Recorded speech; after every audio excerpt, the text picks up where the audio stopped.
Okay, good morning sa inyo. It's Wednesday today at nandito na naman tayo muling nagbabalik sa atin para isagawa ang Tour de France. It's stage 9. Ayan po ang mga manlalaro ngayong umaga na to. Ensayo de Carrera. Kasama si Lolo Jerry at mga ibang mga siklista ng Malabon na botas. So kapit lang, walang bibitiw, papaltahan na namin to hanggang dulo ng bakbakan. So tingnan natin kung sinong maggo-gold. At ang pagitan nito ay dalawang category, isang 30 below at 40 above. So tingnan natin kung sino ang maggo-gold sa 30 below at saka 40 above. Okay, so kapit lang, walang bibitiw. Ayan po si Reneng Calvo. Ang galing mag-TikTok niyan. Mamaya sumasayaw-sayaw na naman yan later, no? So ang trangkista natin ngayon si Lolo Jerry. At sumusunod ang mga ibang siklista sa kanya. So tingnan natin kung matatapos ba to o sino ang magwawagi ngayong araw ng Miyerkules.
Okay, last 5 to go. So marami pang walang kumakalas, no? Dito na ang mga kabataan. So kapit lang, walang bibitiw at bakbakan na to. Last 5 na to eh. Wala nang bababa ng 35-38 dito. Ang laro na nito 38 to 40 na, to 45. Ayan ang mga dalaan. No, last 5 tayo. Tara, kapit lang.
putulin, nagkabanatan, grabe. At walang lubay-lubay, walang stoplight, so ingat lang, ride safe all. Walang bibitiw, last 4 na to.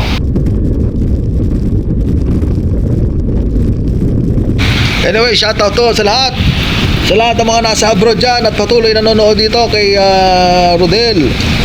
At sa mga nasa Canada, okay, shoutout ko, boy. Kapit lang, walang bibitiw, ha?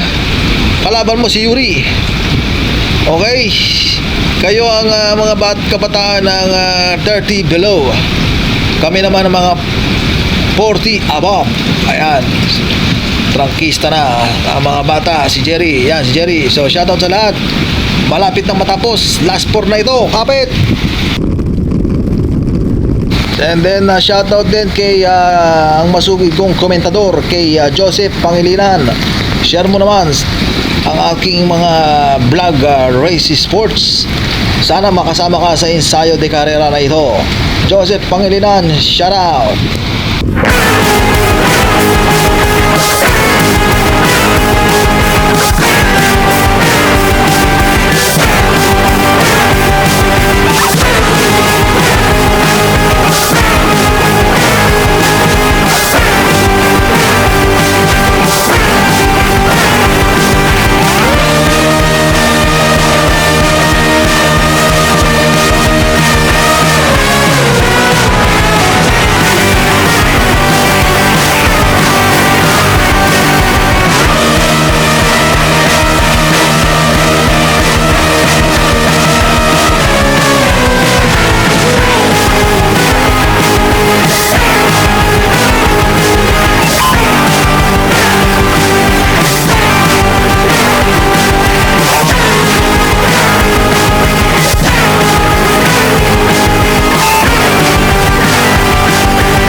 Last 2 na.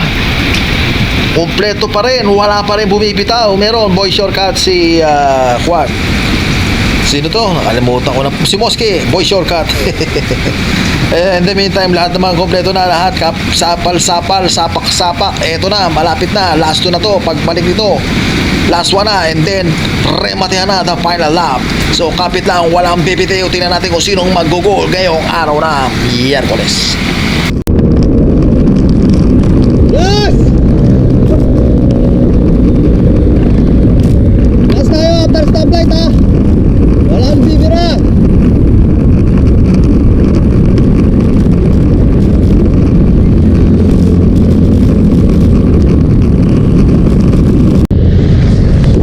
Okay guys, last and final lap.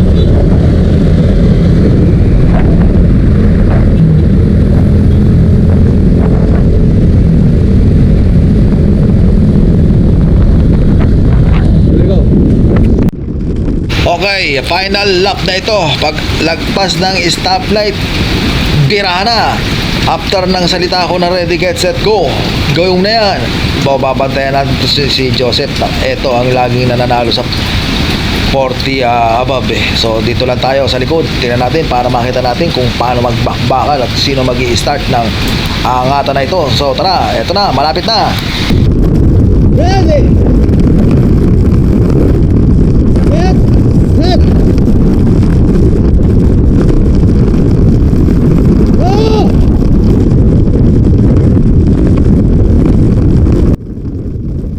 Okay, ito na ang hudyat. Nag-go na. So tingnan natin kung mag-i-start pa to si Joseph. Aba, si Yuri nandun sa bumanat na sa kabila. Oy, go na! Bakbaka na! Wag na kayo magpintik-pintik pa. Puro bantayan. Ayun, bumanat na si Dennis sa kanan. Tumutok na si Yuri. At yung isang bata. Sa pagitan dito ng 30 below at 40 above. Ayun, bumanat na si Yuri. Ayun na, kumakayog na yung bata. So first si Yuri, second yung bata. At ang inyong lingkod ang nag-gold sa 40 above. Ayos. Okay, ayos. So sa mga nanonood dyan, please like, share, and subscribe and click the button para para updated kayo sa lahat ng mga race namin araw-araw. So magandang umaga sa inyo lahat. Ito po yung likod, si Boy Sigsig. Roll!